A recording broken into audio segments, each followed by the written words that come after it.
big reason why his team has improved throughout the season. Went into the starting lineup midway through the Pac-12 season.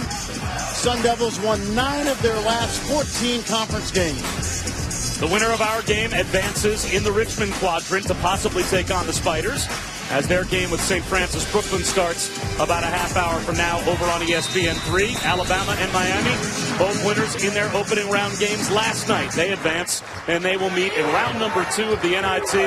And a spirited crowd is on hand here tonight at Campbell to see if UConn can keep their season alive and maybe give Boatwright a chance to recover and keep his UConn career going. Absolutely, and Ryan Boatwright knows Madison Square Garden pretty well. It'd be great for him to return there. Eric Jacobson in the post does not go at Amita Brima. And so now it's Trey Holder. He runs away from Brima as well. Wide open, it's Blakes on the baseline. Jerry Blakes can't hit, and back the other way comes Daniel Hamilton. What you saw from Arizona State, lots of pick-and-roll basketball. And for UConn, Bob, a healthy dose of set plays, NBA-style quick hitters, and also lots of pick-and-roll, part of their DNA under Kevin Ollie. Hamilton comes up short. You'll notice as well, 30-second shot clock. It is being experimented with by the NCAA here in the NIT. Not only that, but underneath the basket, you can see the double restricted area, as the white line is the line that will play in the NIT, extended out to 4 feet, to see if maybe they can eliminate some of those under the basket collisions. I love both rules. I bet both are implemented by next season. Shot clock to 2. Holder, the freshman, from straight away. And the back tap by McKissic ends up at midcourt, right in the hands of Terrence Samuel. Well, you mentioned how hot Purvis is, and he did a tremendous job of it against a great defense on Sunday in SMU, 29.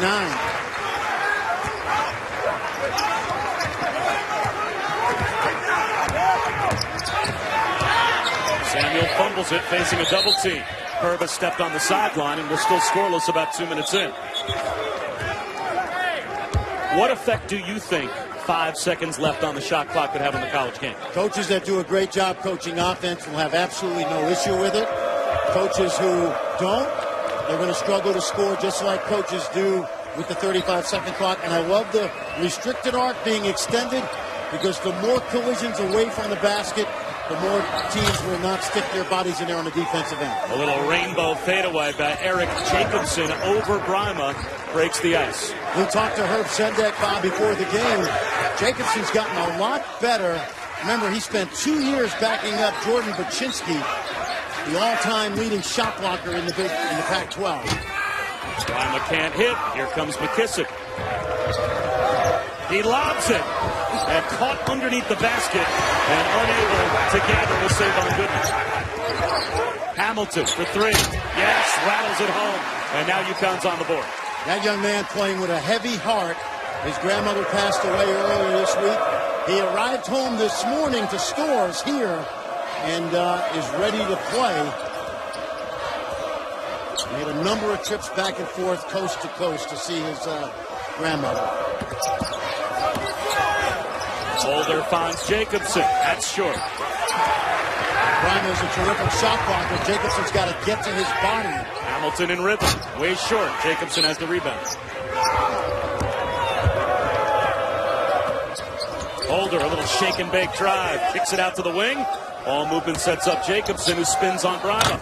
With the left hand, rolls it home, and he's got all 4 for the Sun Devils. Pretty move. One of the more improved players in the Pac-12 this year, Eric Jacobson.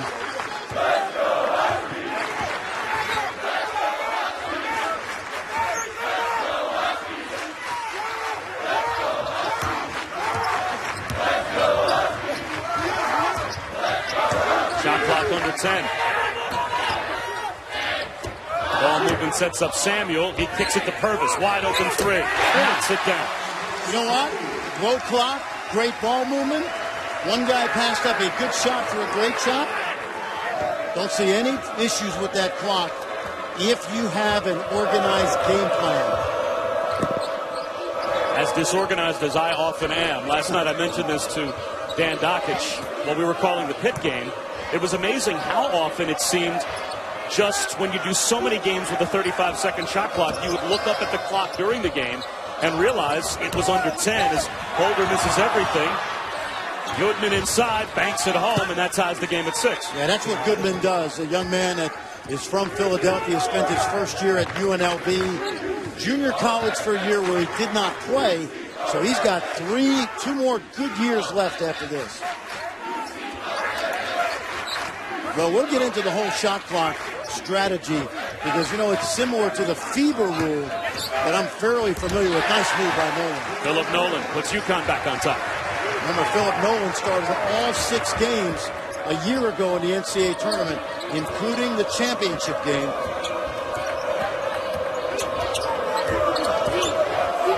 Blakes straight away. He knocks it down, and we're tied at 8. I like this kid, Blake, junior college transfer. Can really score, more of a slasher than a jump shooter, but off to a promising start in Tempe.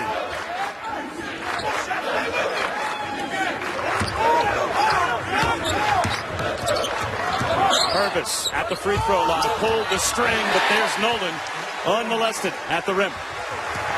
Philip Nolan is a complete garbage man. Does all the dirty work for Kevin Ollie's team.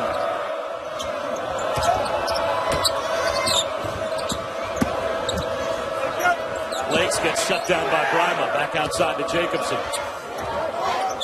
Shot clock under 10. Save on Goodman. Finger roll that's thrown outside by Brima. Wide open though. And knocking it down is Shaq McKissic. Give Brima the assist. Perfect pass. Yeah, it sure was. You saw the ability of Brima. Really an elite shot blocker. This guy's blocked more shots by himself than about 50 or more Division I teams this year. Incredible. Third in college basketball this season in block shots was Brima, 3.5 a game. Shot clock at 5 as Purvis fades away. That comes up way short. Grazed the rim, though, so Hamilton could chase it down. And it's a fresh 30 for UConn.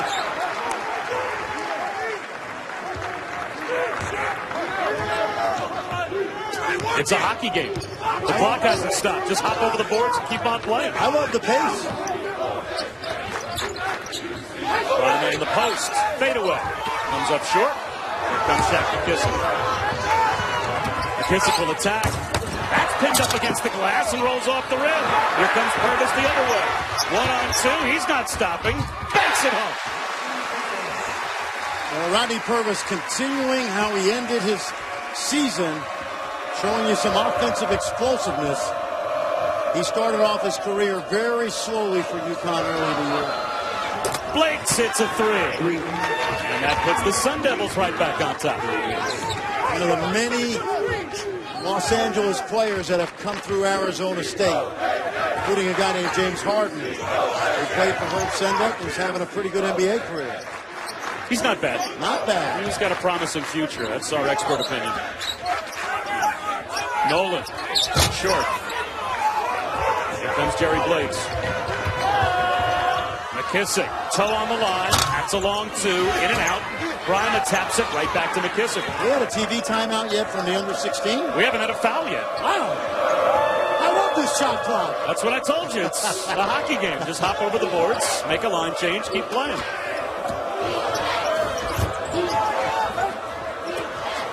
Nice ball movement by the Sun Devils, and there's the first foul of the game on Nolan, so we'll step aside. A heartbreaking loss on Sunday in the championship game. Kevin Ollie, what did he think about his team's attitude? They had to fly 3,000 miles, and no excuses on the part of the Sun Devils. Since you offered to pick up the check at dinner after the game's over, I was going to order a cheeseburger. Now, filet mignon. Oh, you know what? We're going McDonald's. We're going through the drive-thru. We'll step aside. First reaction. We'll talk to Jim Calhoun about it coming up a little bit later on. He's going to join us at the table here. What'd you think when you heard the news? My first reaction was good for Jim. He's been part of Syracuse basketball in the university for over 50 years. Hopefully he made a decision as to when he wanted to retire. I know it comes in the wake of some of these recent NCAA findings. They've been penalized accordingly. I think it's great. If it's Jim's decision, I'm all for it, because if you know him, Bob, you know he's still got great energy. He's still a great coach, very smart guy. And despite what's happened recently, they're going to pay for it. I say kudos to him. It's been a great career so far. A block inside by Jacobson. He rejected Rakeem Lubin. This is a very, very solid Arizona State team. You'll see a lot of pick and rolls randomly set by both Goodman and Jacobson. Bullet pass by Blakes to the corner. Chance Murray passed up a three. Sets up Goodman, who drives and scores. I like it. And what he did is what we talked about earlier. Take your body to the bigger player and try to eliminate his ability to jump quickly and neutralize that shot block.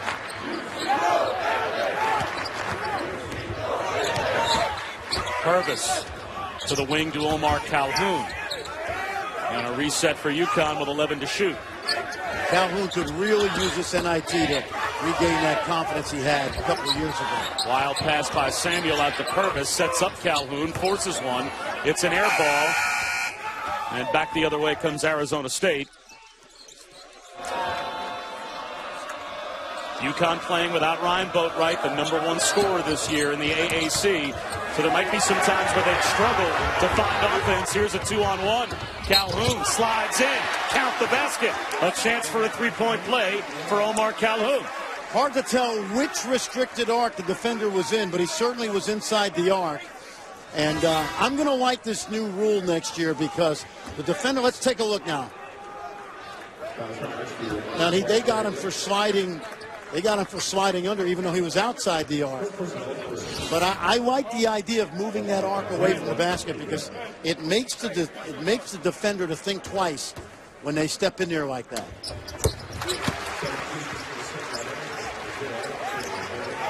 A little bit of token pressure right here. Trey Holder back in the game for Arizona State, and he'll drive it. Ball movement sets up the wide open three, in and out from John Gilling. Hamilton left alone at the free throw line and takes advantage. This guy really, really came on at the end of his freshman year. He's very versatile, can play three positions, the 2-3, and sometimes the 4 for Kevin Ollie. The AAC Rookie of the Year from Los Angeles, similar background to Kevin Ollie, who came from LA to play here in Stores. And Hamilton's got the rebound. Yeah, Kevin's been his big brother because, as you said, he's had to come 3,000 miles away, much like Kevin did when he came to play for Jim Calhoun. Shaq McKissic finds save on Goodman. And Goodman's hustle creates a chance for a three-point play and creates some frustration over on the UConn bench for Kevin Ollie. Well, this is a small, quick Sun Devil lineup right now. And nice little no-look to save on Goodman, who was a highly recruited player coming out of high school in Philadelphia. Went to UNLV, didn't work out there, has found a home in Tempe. Gilling called for the fouls. He tried to fight his way around to get the loose ball, and the women's basketball championship begins Friday on ESPN2. Every team is on a mission to take home the title. The march to glory requires a magical 6-game streak. Who'll be cutting down the nets in Tampa? We'll find out. The NCAA Women's Basketball Championship presented by Capital One begins Friday at noon on ESPN2. And the Great Danes of Albany have a team in both tournaments on the men and women's side. Congratulations to Will Brown on another America East Championship. Heartbreaking loss for our buddy Steve Peichel, who formerly played here, now the coach at Stony Brook. Calhoun on the drive. This time it's an offensive foul, as they'll say Jacobson was outside the wider restricted area, and that he was set. Jeff Anderson had a very good look underneath. Let's take a look now. Watch the drive by Calhoun. Well, that from that angle, is his foot on that arc? Can't see. Hard to tell, almost hovering over it. Yep. And that arc, of course, applies to exactly what Jacobson was, a secondary defender sliding over to take a charge. Do you think extending it out a foot is going to have the desired effect? I do. I've talked to a lot of officials and also people familiar with the NBA. As Gilling does something he's done quite well during his career, and that is knocked down to 3. The young man from Denmark. I do, Bob. I think that the arc I think it's going to limit the amount of defenders that will stick their body in there. I don't think it's going to have a big effect, but anything to cause those collisions to happen further away from the basket will make the defenders think a little bit.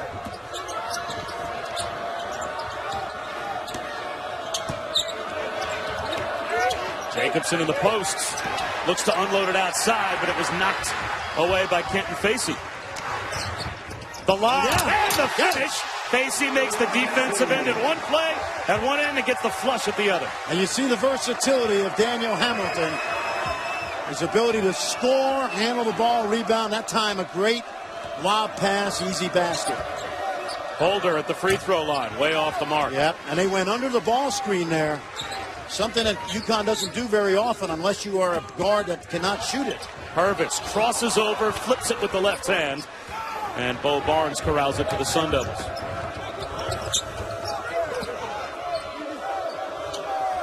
These two guys can shoot it. In the corner, Bo Barnes shoots 37% from 3, rattles it home, and Arizona State extends to a 6-point lead. Kevin Ollie wants a timeout. So with 7:08 to go in the first half, we'll step aside. And again, the experimental rules being used here in the NIT, the extended restricted area by a foot from 3 feet to 4 feet. And Fran, a 30-second shot clock that's already having an impact on this game. I like the way the flow of the game is going, but if you play the 30-second or the 20, watch the ISO right here. Little NBA offense. Tough shot for Hamilton. Let's watch right now. The first 8 seconds of the 30, you want to get in transition and attack. If you don't have anything, then get to your set play, and in this case, it's going to be random ball screens, and then you have to have an end-of-clock offense under 7 seconds. And pretty good by Arizona State right here. Holder kicked it to the corner, and Barnes couldn't hit the 3.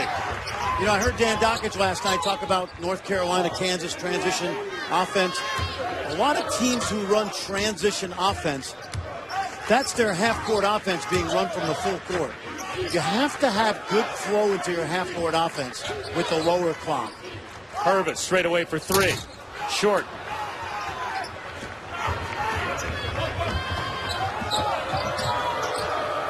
Are there coaches that you think in particular have the kind of offense that's going to take advantage of a 30-second clock? And it's not the offense as much as offensive creativity. Obviously, coaches who have an NBA background, like Kevin Ollie, like Fred Hoiberg, are going to have a huge advantage. But a guy like Bob McKillop or Bo Ryan, you could give them a 12-second shot clock. They will find a way for their teams to get good shots. Most coaches, Bob, teach defense easier than they teach offense. Foul calls away from the ball, so we'll step aside for just a moment. Look who'll join us when we come back. The legend. Smith, we came in the next year, and then after that, we lost to Leitner, and we had a pretty good run and had some great teams, and eventually, got different things. But anybody says anything about the NIT, I get very upset about. 2 great times in UConn history, winning the NIT in my second year, and so a national title at that time. And then when Richard Hamilton, all those guys, and a real young team, young, we ended up going to the finals of the NIT against Nolan Richardson and company. I mean, that was a big deal for us, and honestly, it helped us a great deal. When you took the job, Jim, left Northeastern, came to UConn, I remember that. Did you know about the fan support and how good it could be? Well, I played against UConn when I was in college 3 times against Toby Kemble and Russ Valasukny and some of the great players, Tommy Kendis. Yep. And I'll be honest with you, when you came down the old fields also, then later on at the Civic Center, it was absolutely marvelous to see 15,000, 16,000 people. And, even the other night playing in a tournament game, league game, we had 13,000 people at a lot of money per to come into the Civic XL Center. So, no, this is a pretty special place to coach basketball. Offensive foul called. Looks like Trey Holder tried to hook his way to the baseline. Rodney Purvis and Terrence Samuel, a little 5-point run for the Huskies. And well, this is your quote after talking about that 1988 championship team. When you see the guys from that team, you tell them you're the ones that got this going. And there has not been a losing season at UConn since your group won in '88. Right, 28 years now. And when you look at it, Bob, it was a terrifically special time for us. I still remember there was over 16,000, 17,000 people in Garden. They rushed the floor afterwards. It was a big deal. And you know what? We were able to build upon that with some great players starting to come in. And, later on is Ray Allen, Daniel Marshall. But before then, there was Lyman DePriest, Murray Williams, and Chris Smith, and some of those other kids who made a significant difference. Cliff Robinson, who I was very fortunate, who ended up having a 19-year pro career, 6'10", 250 pounds, and just a terrific player. Shot comes up short from Holder. Jim, today the news broke that Jim Boeheim's going to retire in 3 years. You went against him so many times. Just give us your thoughts. Well, I think, Jimmy, the best thing I like, and I don't care what other people have to say, I just know what Jimmy's done for basketball and for Syracuse, and as a player, as assistant coach, and now as a head coach. I personally believe, and there's no doubt in my mind, that he should certainly be able to go out the way he wants. And 3 years for Jimmy Boeheim, I mean, he's done a great many wonderful things at Syracuse, and I wish him the best of luck. And I'm sure he'll have frequent, especially if he retained himself in the back court. So you can't just stand around. You got to get into offense. If you could get that arc out almost like an NBA, it'd be better. If you could ever get to the three-point line back a foot, now the elbows are open and life changes. And I just think it's for the best of the game. We watched a couple teams last night, BYU and Mississippi State. That was great. And that's fun. And, these kids can all play basketball. We just got to make the game that they're going to have to play basketball. People talk about the right way. The right way is to score and play this game in a flow. It's a beautiful game when it's played in flow. With the 30-second clock, what would be your philosophy? Where would it start? How would you get from one part of the clock to the other? Well, as a fast break coach, I think over my career we averaged close to 80 points a game. High in Northeastern early here, 80-something points. But I think that you get the ball out of the basket or after a rebound, and you're going to attack. If nothing happens, you're right in the secondary. And a lot of good teams get right in that secondary, and now they're going to have 2 or 3 quick hitters with options. You can't just run a simple pick and roll. You've got to have options off everything you do. And it'd be great for the game, in my opinion. So you're saying offensive creativity? Oh, you and I both know it. You don't make players. What you do is you put them in great situations and then teach them how to do well in those situations. But putting the kids in situations, to me, is the number one thing. And I think, Fred, if we can get this game speeded up, and I'm going to say something I truly believe, and I think we have a lot of great young coaches now, but don't play scared to lose, play to win. And so you might lose by 12, but that's same as losing by 2 at the end of the season. As some guys, we see that list of coaches not returning. Yes. And I think, once again, we have some great people in the game. We just got to do a better job of attacking more. And I think when we think that is abnormal, that's not a good thing. Right. Jerry Blakes now has 8, 2 for 2 from three-point land. And Arizona State's lead right back up to 7. Of course, the NCAA tournament begins tomorrow. As McKissic gets a steal. Watch out. Watch this. He can rattle the rim and does here. Hello. By the way, he will be in our slam dunk contest for ESPN Thursday. That come out of nowhere. Yeah. You guys had the discovery point. I didn't. But boy, did he get up. I did see that on tape a couple times. Yeah, well, that was pretty good stuff. That's a real dunk because it's over somebody. I'll tell you what, I think you'd admit this, both you, Bob and Fred. They move the ball pretty well. They're putting themselves in pretty good positions with the pass. Tough shot by Purvis. That won't go. And they're not a big team. They've got that 4-guard look to them. No, it's funny because when they come in the building, and I did a little stuff on the scouting report, I had good feelings that UConn would maybe physically be a little better inside. But right now, the game's not being played inside, it's being played on the perimeter. Here we go again. Not bad. Who was your best athlete, in that situation? Well, Scott Burrell, one of the great athletes. Yeah, Scott Burrell, I remember that. Rudy Gay. Yep. Not bad. Stanley Robinson. Those guys did hello to God at least once a quarter. And they could do some special things above the rim. And, the elevator, you and I both know, the elevator is a fun thing to take. Yeah. If you could take it. I never knew that privilege myself. Hey, Bob, all you got to do is walk around Gamble and look up at the names on the wall up here in the Huskies of Honor, and there's a few guys that could get up. Yeah, we never discourage that. We like the athletes. Nolan muscles one up, gets his own miss, beats the shot clock, can't bank it home, and a strong rebound in traffic by McKissic. I love this McKissic kid. He got a 6th year of eligibility right there. He had 2 years, Coach, where he got in some trouble with the law. He had to spend some time doing time. Homeless a little bit, but boy, has he really developed and matured, team leader. 6th year, NCAA did the right thing.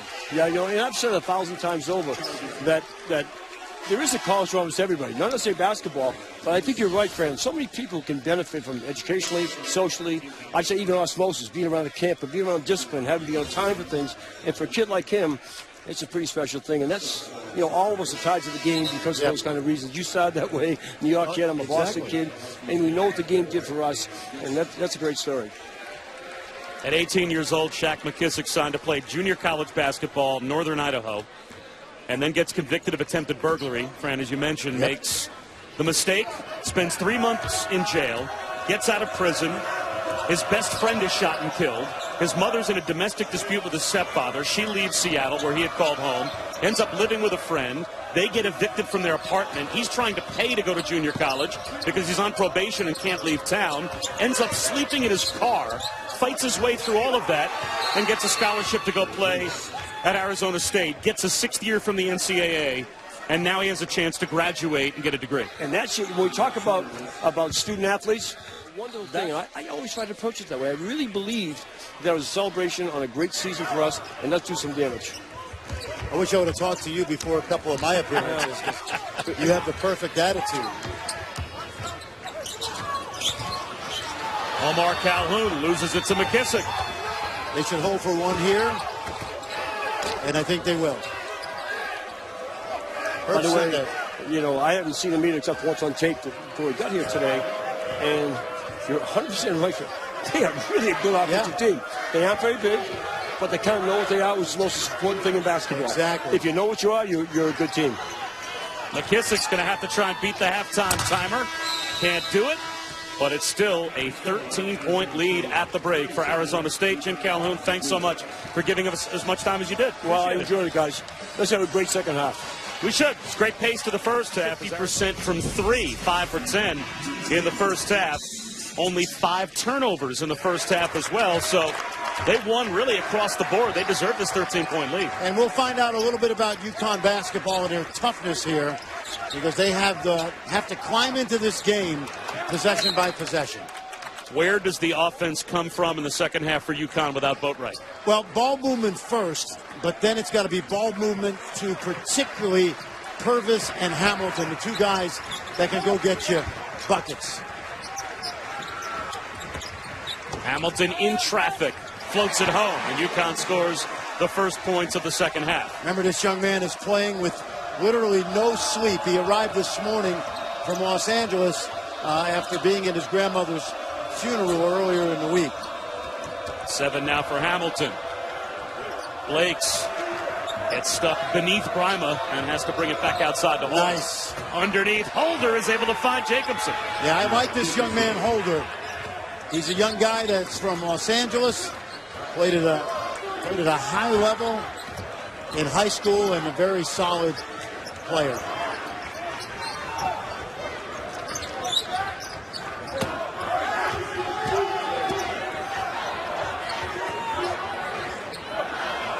Shot clock winding down again for the Huskies. Samuel drives, flips it up. English off the window for Terrence Samuel. Found the crack, very aggressive move, and got himself to the rim. Savon Goodman bounces it along the baseline, and Shaq McKissic sets it up. Thought about a 3, being challenged to shoot, accepts the challenge, and knocks it down. You know, Hamilton was in no man's land. He was in between, pressuring and backing off, and he gave McKissic a rhythm jump shot.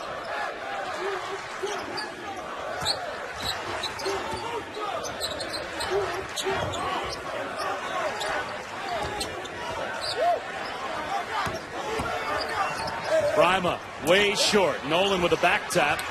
It's taken over by Holder. Holder will attack and score. Oh, this kid's impressive. Kevin Ollie wants a timeout. We'll step aside for just a moment, but Trey Holder, when he gets going in the open court, makes a difference. No question about it. If you look at, you can see that he's got a good presence about him. And let me tell you, Bob, when a guy shoots 134 free throws in only 2/3 of a season, that's a guy that gets to the line a lot and is not afraid to get into the lane off the dribble. He's done a great job with that tonight.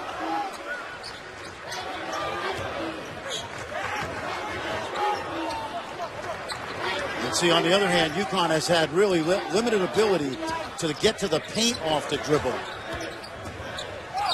Purvis hands it off to Calhoun. Down low to Samuel. Attacks and scores.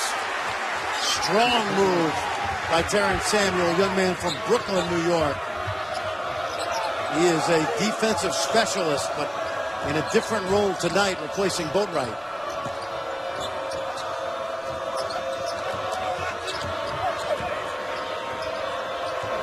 Holder for three. Way short. That's what you challenge him to do. And every now and then, he might knock one down, but he's only 32% from the field for the season.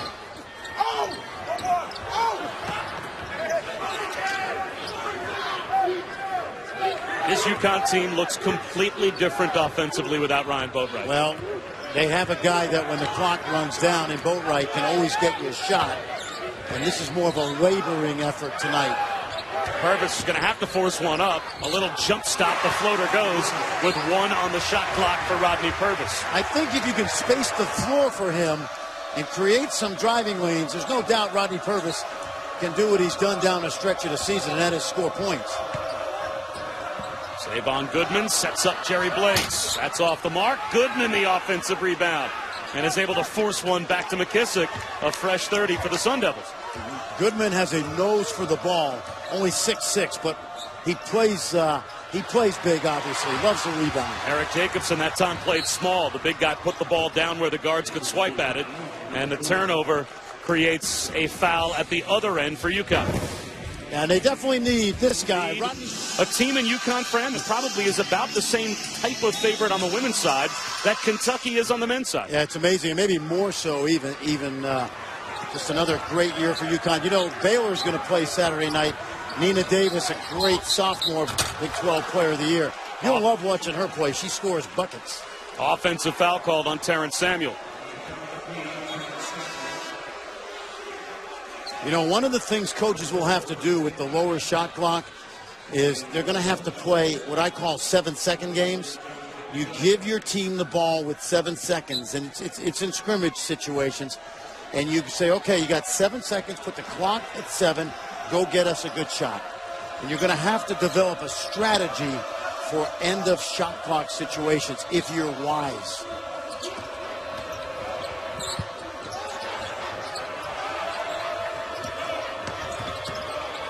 John Gilling out to McKissic, and the shot clock under 10, and now it goes down to 7 seconds. See, Gilling passed up a shot a long Gilling time fades ago. away, shuffled his feet, and walked. You talk about setting the shot clock to 7 and practicing from there. How many college coaches, to your knowledge, do that? Not many that I've seen. That's a very common thing in the NBA. Like the Utah Jazz under Jerry Sloan used to play 7-5-3. They would play 7-second games, 5-second games, and then 3-second games. So they got used to the clock. That last possession, Gilling turned down a wide-open 3 early in the clock, and you can't afford to do that against good defenses.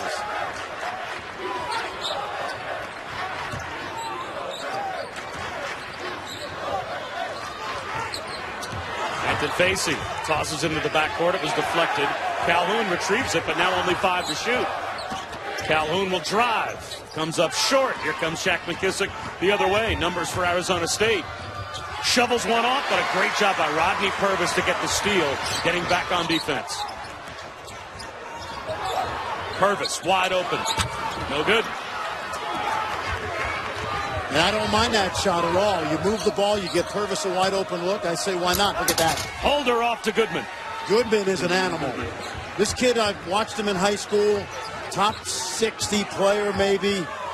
A little bit undersized, but he's got a great motor and a nose for the ball. I mean, he's the biggest guy on the court tonight in terms of his play.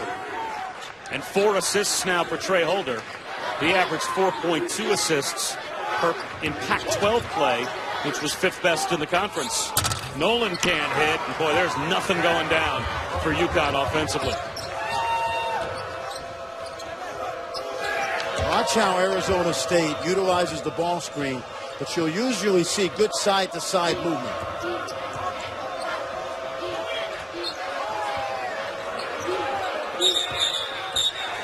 A foul called away from the ball. Eric Jacobson was fighting underneath the basket for position with Philip Nolan. Here's Trey Holder again. Now watch his ability to draw people into the paint. What do we always say? A good point guard gets a piece of the paint off the dribble, and that creates opportunities for his teammates to score. Love this kid. One thing he doesn't do, you pointed it out, Bob, not a great shooter, so you have to be smart and play off him a little and absorb his drives. 4 turnovers in the last 5 possessions outside of that assist from Trey Holder, but Herb Sendek told us the older guys like playing with him because he's a pass-first point guard. Why not? And Daniel Hamilton provide the Huskies with some offense. Arizona State really shrinks the floor. See how many jerseys are in the lane. Purvis leans in, gets the bounce. I like it. If you move that ball just a little side to side, you open up that driving opportunity for Purvis.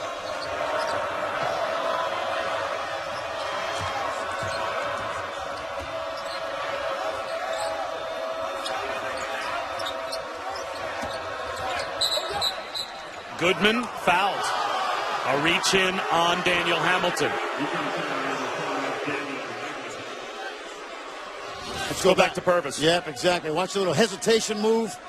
He gets McKissic leaning towards the screen, and he rejects the screen. That means he doesn't use the screen, and he has the open side to drive.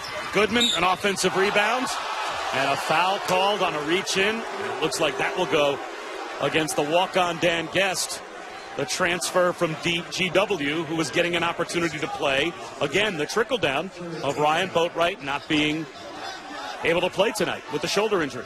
Well, when we got to practice today, we were both surprised to see Dan Guest running with the first unit, but Kevin Ollie said, hey, all hands on deck tonight without Ryan Boatwright. And think about it. This guy played 89.5% of the Husky minutes this year, which means they're far more used to having him on the floor than off. Well, he was first team all-conference in the AAC, led the league in scoring at 17.4 points per game for a team that was 7th best in the league as a team in scoring at 64.2 points. So you got a guy that's averaging 17.5 points a game for a team that barely managed 64 as a group. There's not a lot of other points being scored by his teammates. And, of course, we've watched his career. We know how good Ryan Boatwright is. Purvis.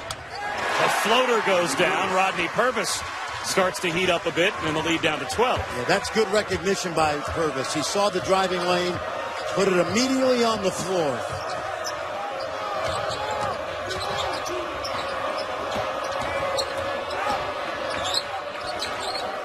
Oh, another offensive foul. And once again, it's on Jacobson. Deja vu all over again for Eric Jacobson. He's using that big body, but he warded off, it looked like, with the right arm. 2 offensive fouls called on Jacobson, and that is his second personal foul.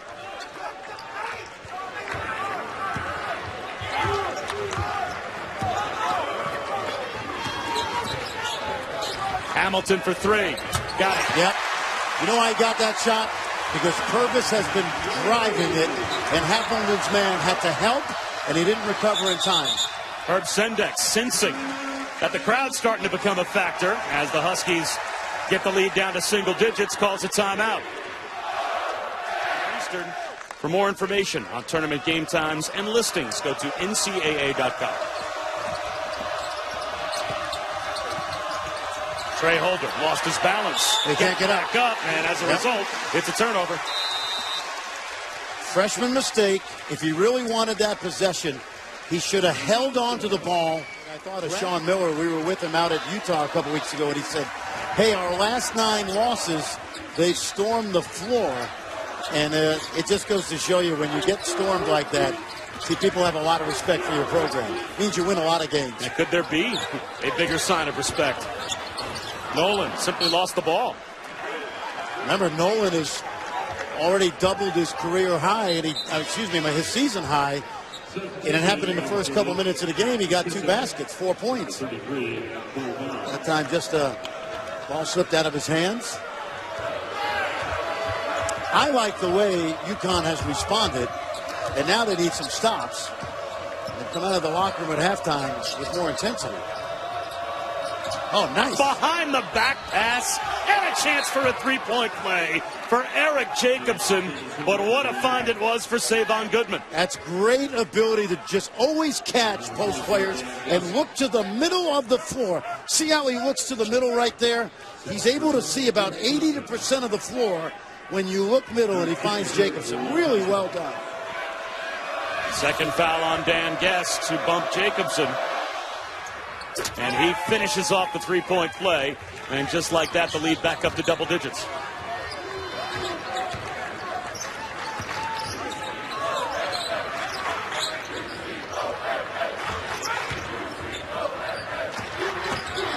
Hamilton in the lane. Yes. Oh, yeah. He's smooth. Older brothers playing at UFC, and of course Jordan playing in the NBA, former Texas Longhorn star. But I like this kid. A year from now, he's going to be really good in the American Conference. Running one-hander won't go for Goodman. And it's out of bounds off Goodman. You know what Yubi would say about Goodman, right?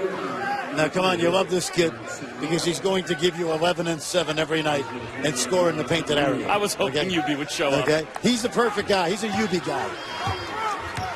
UConn's made 4 in a row.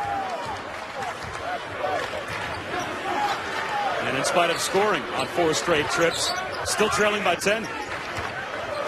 Much better ball movement by UConn. Look at the flow of the offense. Samuel trying to post up Holder. Sets up Guest. He lost it in the lane. 5 seconds to shoot. Hamilton for 3. In and out.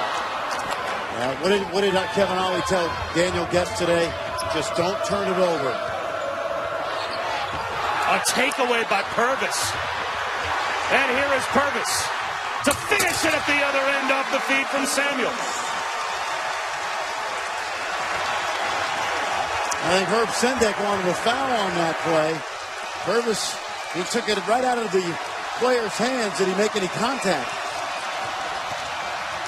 Jacobson lost it.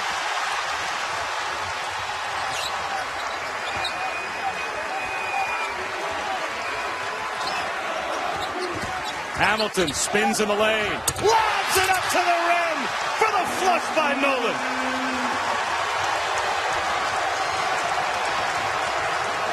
Much better spacing by UConn. Spreading the floor, opening up driving lanes, and the help's not coming as quick as it could be. Bob, let's watch. Sometimes it takes a whole game. Sometimes it takes, 30 minutes. But you can see there's a different kind of life on the part of the Huskies than there was in the first half. Let's see how Arizona State responds.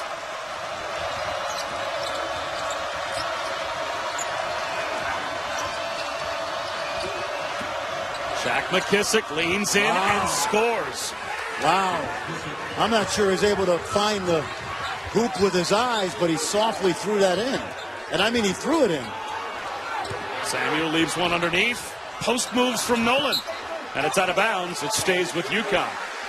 This is fun, Bob. I don't even know if he gets his eyes on the rim right here. Let's watch.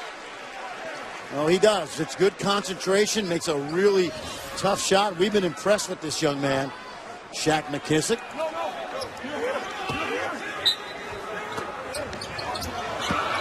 Miscommunication as Nolan went away from the pass, so Daniel Hamilton, but Samuel was there to recover.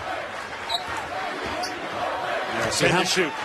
Hamilton's got to get rid of it and let them spread the floor a little.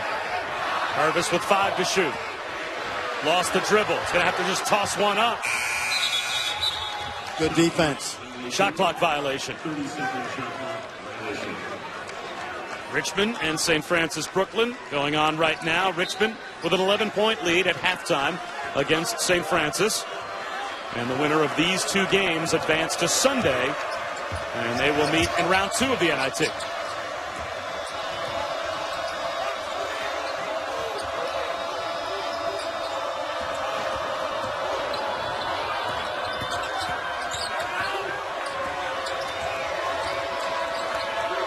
Holder crosses over behind the ball screen, but comes up way short again on the jumper. Kevin Ollie would love to give Holder that shot down the stretch of this game. Hamilton out of control. McKissic Leans in and lays it home again. Smooth, little sidestep right there. Almost a half Euro step. We'll give it the full Euro, but nice ability to avoid contact.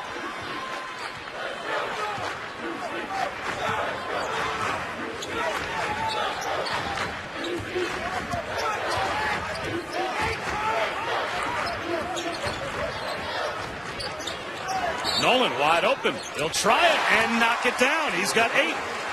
He's quadrupled or better his season scoring average. But he has epitomized the toughness that Kevin Ollie looks for. Holder turns the corner, and he's got a chance for a three-point play. That's what he do, as they say. Could be looking at a home game in round number 2. Yeah, and I saw Temple a couple weeks ago. They had a reasonably good resume going into the end of the year. They struggled late.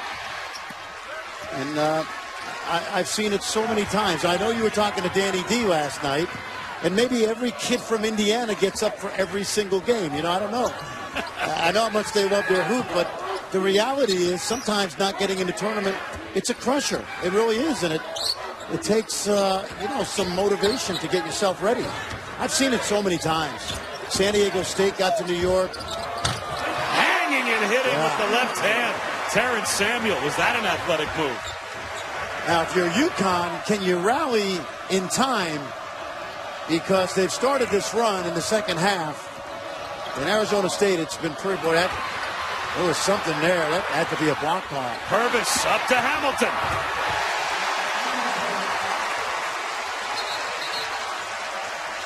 Timeout called by Kevin Ollie. His team is 13 of 19 shooting. You know my secret formula for upsets in the tournament? Early round game. Early games of the day. The team that wakes up the best wins, and the team that's the favorite sometimes takes the little guy for granted early in the day before all the upsets start popping up throughout the day. Shot clock to 4. Holder with the shot clock at 2. Missed everything, so that is a shot clock violation.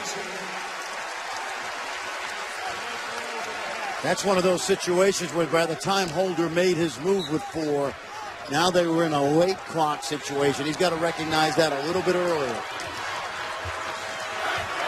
9 Arizona State turnovers this half has allowed UConn to get back in it. Purvis for 3. Knocks it down.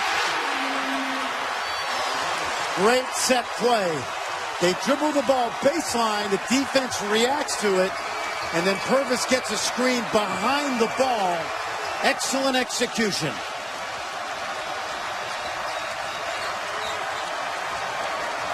Remember, we talk about the good offense in the first half. Right now, too much dribbling by Arizona State. And McKissic lost it.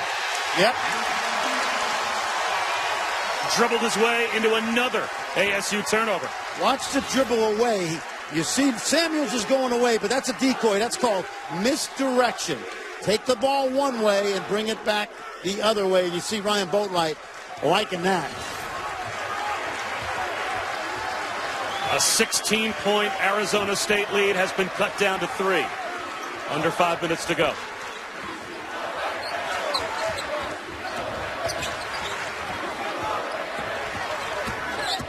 Hamilton. He's got another. It's a 1-point game. Getting your own shot is an art form. Not a lot of players can do it. Making it is even better. But getting it is a skill. 7 rebounds to go along with 16 points for the freshman Daniel Hamilton.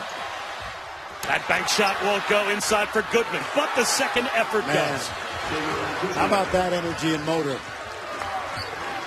He was up the floor quicker on the second jump than any UConn player was on their first jump.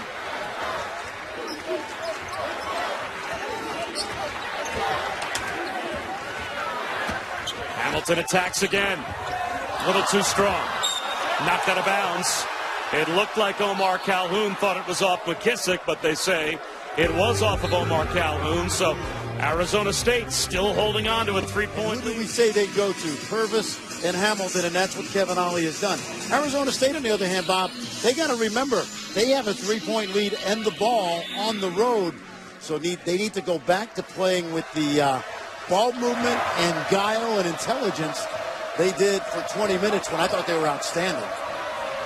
Problem for Arizona State in the second half has been turnovers. When they've run their offense, they're actually shooting a better percentage in the second half than they did in the first half. They're shooting 53% in the second half, but they've got 10 turnovers.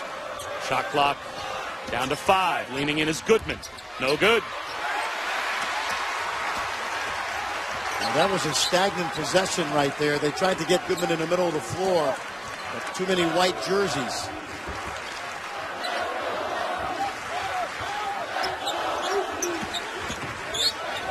Hamilton for the tie. In and out. A good look for the freshman Daniel Hamilton, but he couldn't knock it down. Good setup, too, by Kevin Ollie. Very good out of timeouts, as you would expect with all that NBA background. McKissic. That's a brick.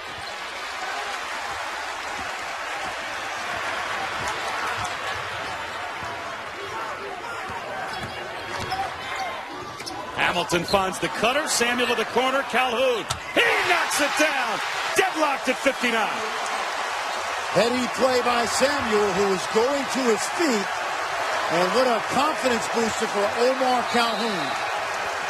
It was a 16-point lead. It's gone. Confidence booster to get him some playing time in the NIT without Boatwright. Out the first 7 games of the year, as you talked about with the knee problem. Omar Calhoun in double figures 6 times this year, but only once in the last 17 games for UConn. So he has not scored much. That shot, though, a big one. And we're tied. Now how does Arizona State respond after the timeout? Jerry Blakes to the corner. It's McKissic.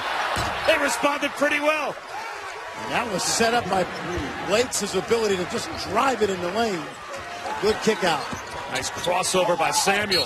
Out of control on the drive, but a foul call. Eric Jacobson bumps Samuel. That's Jacobson's third. Well, nice. It's a penetration here by Blakes. He's a very left-handed player. And so Herb Sendek wisely sent him to that side. And McKissic, really impressive tonight. McKissic and Goodman, 2 guys that I haven't seen live this year, but really like the way they play.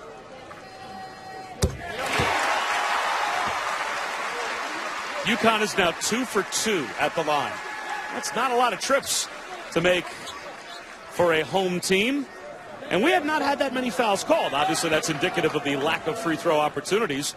Arizona State has only committed 8 total team fouls in the game, and UConn has committed 10 team fouls. Yeah, and that's for the entire game, not a half. Pretty good. We've had good flow.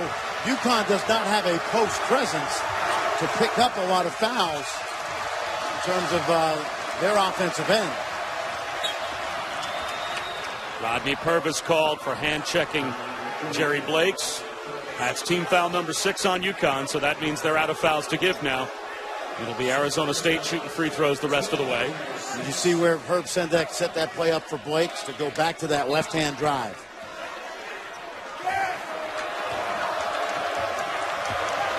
Zone, 2-3 zone, first time tonight.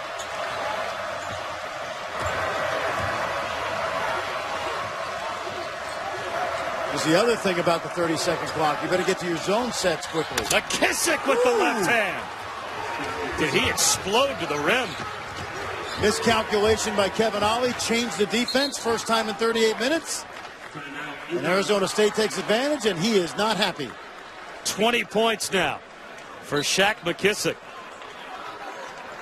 He leads all scorers. He's obviously one of the great players in the game right now and has been since her freshman year.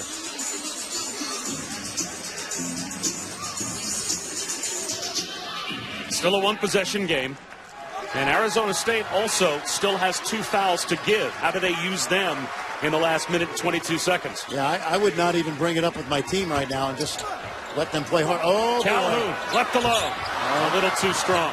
They ran the hammer play, which I'm laughing about it because Fred Hoiberg ran the same play for a big basket. It's an NBA set. And why not? NBA former outstanding player in terms of his 13-year career as a great role player, Kevin Ollie. Lakes picks up his dribble. Savon Goodman on the drive. Swoops in and scores. Wow.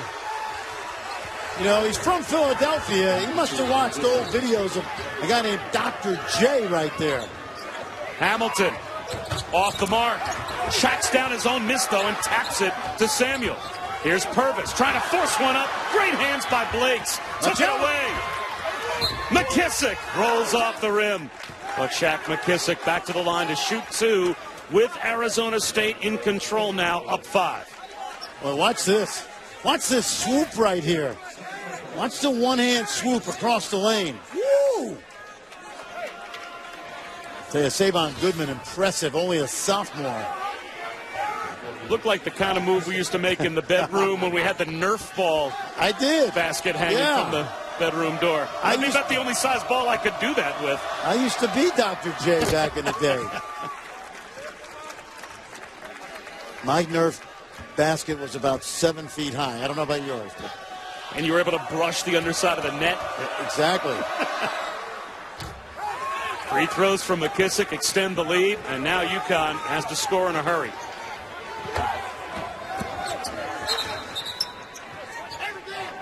And a timeout call. It looked like Purvis might have had an open look from 3, but the final timeout spent by Kevin Ollie.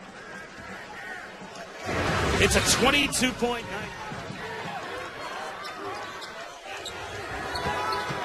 Samuel gets it in, and Hamilton has to go quickly.